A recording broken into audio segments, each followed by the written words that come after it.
Jason asked me, why is Nathan Lee so small? Trick question, he's not. Hey guys, welcome to my Q&A session. Thank you for all the questions. I'm going to try to get through as many as I can. First question. What kind of toiletries do you use? Well, basically whatever's on sale. Got some Colgate. Cereal first or milk first? Gotta be cereal. Left sock first or right sock first? I think it actually varies, but today it's going to be the left. Anyways, time for some real questions. There's a question here, what sparked your ambition to start powerlifting and how were you introduced to it? So I was actually in first year university and I was walking around campus checking out the gyms, and I stumbled upon the powerlifting room, which was in a room called W95. And when I walked in, I met a stranger who later became my friend, and I just started to go back to that room to see my friends, and I kept meeting more and more people, and next thing you know, I started changing my whole workout to revolve around that room. Decided I wanted to compete one day, and here I am. Next question, any plans on moving up to the 74 kilo class or forever 66 kilo boys? I will probably move up. Whether my body wants to or not is a completely different story, but probably won't be moving until I hit the open category. Steven asked, if you could train with any powerlifter past or present, who would it be and why? It would have to be Lamar Gant. Lamar Gant has the best body weight to deadlift ratio, I think, ever. What's your next car? Now, before you call me a liar, I actually don't know. It could be anything. It could be any of the vans outside, or yeah, pretty much an open book. Not really looking for a car right now, but I might need one. So, I don't know. Is PHO pronounced faux or pho? It's actually pronounced faux, I think. But funny thing is that in Chinese, my last name is actually pronounced Fu. Got some questions about my training. How often do you squat, bench, and deadlift? Do you do any accessories? So usually I squat, bench, and deadlift 3 times a week, and I do accessories. What is your favorite lift and why? My favorite lift would probably have to be the deadlift. It's always been my best lift, and I guess some other reasons is you can take your shirt off, and it's the only lift where you're on the platform completely alone. It's just you and the bar. If you could do any other type of fitness other than powerlifting, what would it be? I've always wanted to parkour, but I can't. Who doesn't want to parkour? The other thing would probably be calisthenics. I'm really into calisthenics, and I do want to do a lot of the stuff that gymnasts are able to do, so that would probably be it. Got a question here about what are the pros and cons to using wrist wraps with hook grip. I'm not really sure if I'm the person to answer this because I don't usually use wrist wraps when I'm gripping anything. In my opinion, I feel like wrist wraps might be able to help you stay tighter because if you squeeze your wrist, it actually puts your wrist in a little bit of flexion. I did ask one of my friends who does use mixed grip with wrist wraps, and he said that it helps him keep a consistent and tighter grip throughout the lift. But he also mentioned that even without wrist wraps, you would probably lift the same. So I do think it is personal preference. What are some of your favorite motivational quotes? If you recall, I actually made a bit of a motivational video, and I put a lot of quotes that I really liked in that video, such as from movies like Rocky and people like Shia LaBeouf. But a few quotes that come to mind is a quote from Interstellar. I don't really know if it's motivational, but it goes something like, do not go gentle into that good night, rage against the dying of the light. Another quote I like would probably be, fall down 7 times and get up 8. Speaking of motivational quotes, got some questions about how do you stay motivated and how do you get over your fear of the gym when you're first starting. I'm going to quote Canadian Powerlifting Podcast on this one. They talked about how motivation is sometimes not needed in the sense that going to the gym is like brushing your teeth. Whether you're motivated or not, you're going to go.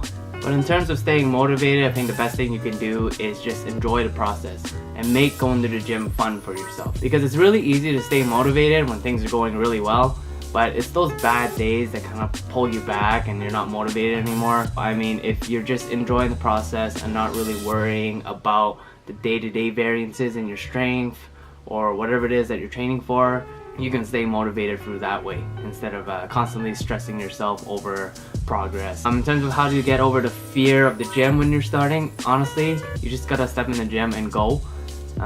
Because when you go, you're gonna realize that the fear is just yourself. I mean, there's no one there that's going to put you down.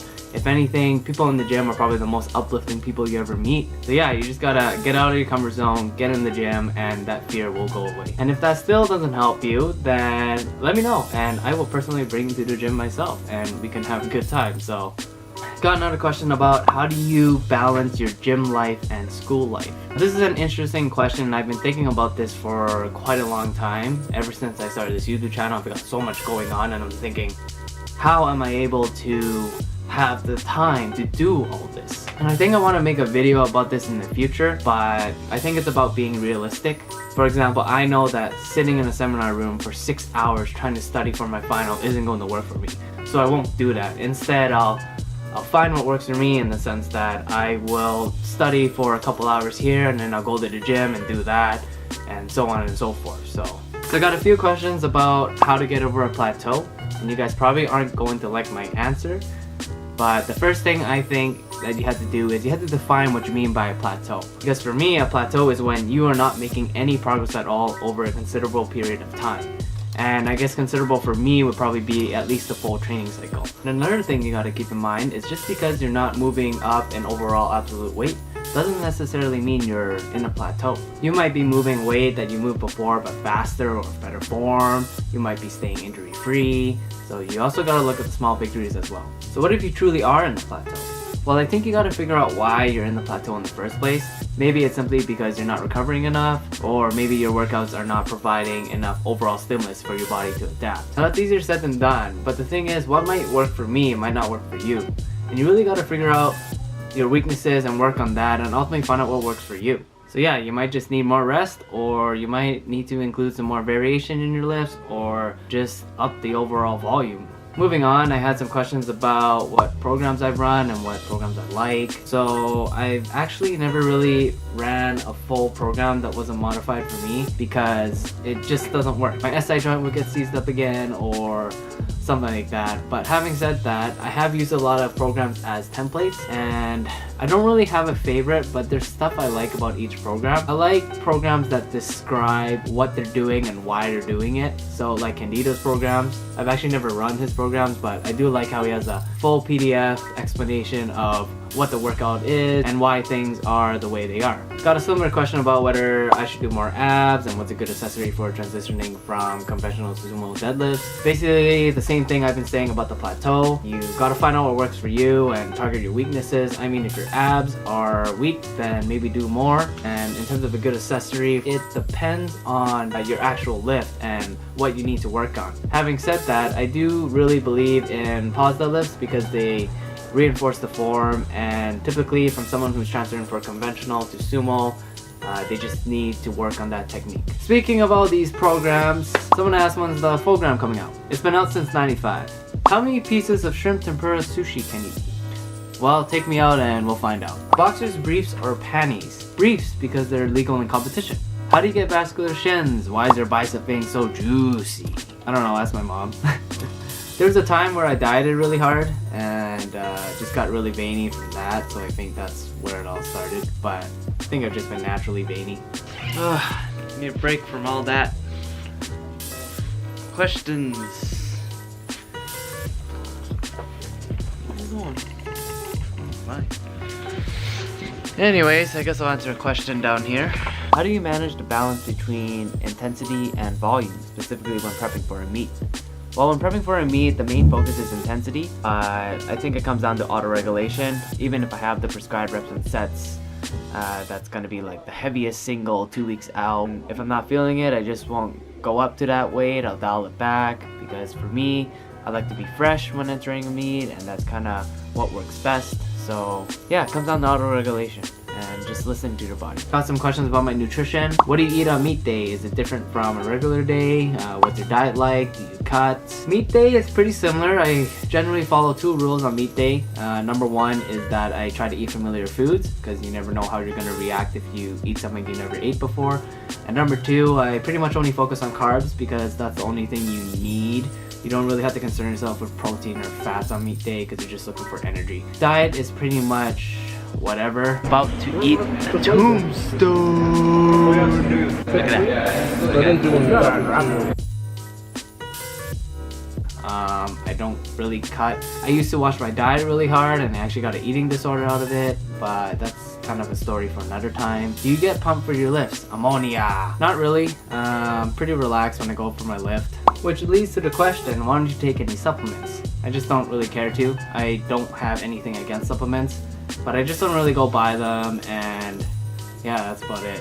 There is a YouTuber I look up to, his name's IceCube. He never took any supplements, so that might have influenced me when I was younger. But other than that, yeah, I have nothing against it, but I just never buy them, and yeah. What is your favorite memory as a powerlifter? That's a tough question. I don't really have a favorite memory, but a few things come to mind. First one was my first competition. I didn't want the day to end, and it was probably the first day I actually felt happy. Another time that I can think of is when it was Valentine's Day, and we were all in the gym and we ordered pizza and basically lifted for like 5 hours.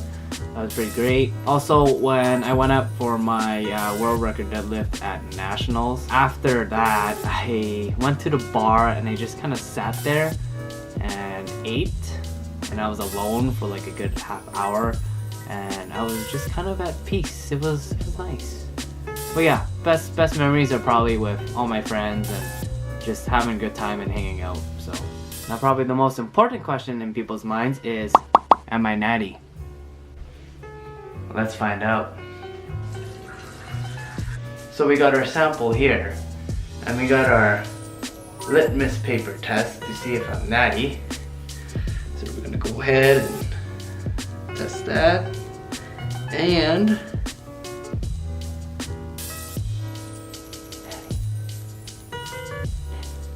of course I'm natty. So that's pretty much it for all the questions, guys. Thanks again. I do want to throw in a bonus question though. It wasn't asked as part of this Q&A, but I've always kind of wanted to talk about it. And the question is, what is a lift on? So I'm going to tell you a little story. I was working one day and my coworker was writing my name and highlighted the lift in my name. And I'm like, oh, it's cool, lift is in my name. And since then a lot of puns came out of it, and eventually when I started this YouTube channel, I decided to kind of name it around lifting. And what lifting or lift on means is it's about helping others to lift them up and elevate them to be the best possible version of themselves, because that's what powerlifting has kind of done for me. It's taught me how to be disciplined, it's taught me humbleness, and it's given me such a community to be a part of. And the community is basically what keeps me going, and I kind of want to do this just to give back to the community, stay humble, and keep lifting others like how they lifted me. I actually made some stickers, and if you can figure it out, it's actually a person helping another person. It's not a gorilla or an elephant or whatever the heck people think it is. But anyways, that's kind of how lifting started, and that's kind of where it's going to go. But yeah, I had a lot of fun answering these questions, and I think I'm probably going to do this in the future. So if you guys do have questions, feel free to throw them at me. And well, not literally, but I will probably try to answer one or two in every video that I make. Thank you all for your questions again, and as always, I really appreciate you guys supporting me. So thanks for watching, and I'll see you guys next time.